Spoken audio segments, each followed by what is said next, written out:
నిర్వచనాన్ని ఇస్తున్నామనే విషయాన్ని చెప్పారు.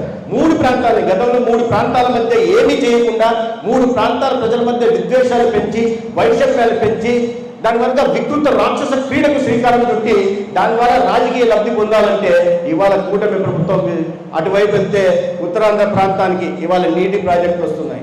ఉత్తరాంధ్ర ప్రాజెక్ట్ ఇవాళ ఐటీ హబ్గా తయారవుతుంది. ఉత్తరాంధ్ర ప్రాంతం ఇవాళ ఫార్మా హబ్గా తయారవుతుంది. వేల కోట్ల లక్షల కోట్ల పెట్టుబడులు అక్కడికి వస్తున్నాయి. ప్రతిష్టాత్మకమైన గూగుల్ ఉత్తరాంధ్ర ప్రాంతానికి వచ్చింది. ఇటువంటి పెద్ద ఎత్తున ఉత్తరాంధ్ర ప్రాంతం వెళ్ళి వెనకబడిన ఉత్తరాంధ్రని ఇవాళ అభివృద్ధి పదంలో తీసుకెళ్లే ప్రయత్నం చేస్తున్నారు.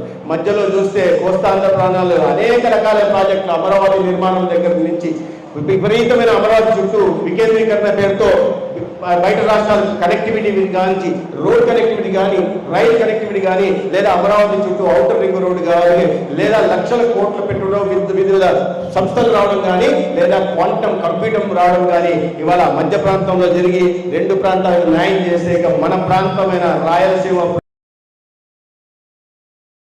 క్లీన్ ఎనర్జీ హబ్గా, ఎలక్ట్రానిక్ మ్యానుఫ్యాక్చరింగ్ హబ్గా, డిఫెన్స్ ఎక్విప్మెంట్ మ్యానుఫ్యాక్చరింగ్ హబ్గా ఇవాళ మన రాష్ట్రాన్ని తీస్తూ, ఇవన్నీ కాకుండా రాబోయే రోజుల్లో 1,00,000 కోట్ల రూపాయలతో రాయలసీమ హార్టికల్చర్ హబ్గా తయారు చేసి ఈ ప్రాంతాన్ని సస్యశ్యామలంగా చేసి ప్రపంచ దేశాల ఉద్యాన ఉత్పత్తులను తీసుకెళ్లే విధంగా, తద్వారా మన పిల్లల జీవితాలు ఉజ్వలంగా ఉండేలాగా మొత్తంగా కలిపి ఆంధ్రప్రదేశ్ అభివృద్ధి పదంలో 1వ స్థానం ఉండేలాగా ఇవాళ ముఖ్యమంత్రి, ఉప ముఖ్యమంత్రి